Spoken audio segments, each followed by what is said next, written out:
குலதெய்வம்னு என்னப்பா?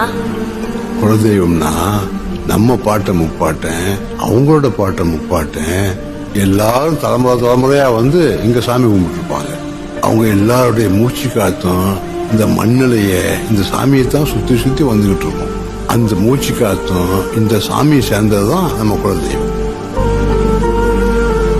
நமக்கு ஒரு கஷ்டம்னா, மனசுக்கு பாரம்னா, நம்ம குலதெய்வத்தை கும்பிட்டா நம்ம முன்னோர்கள் காதுல கேட்டு நமக்கு ஒரு வழி காட்டுவாங்க.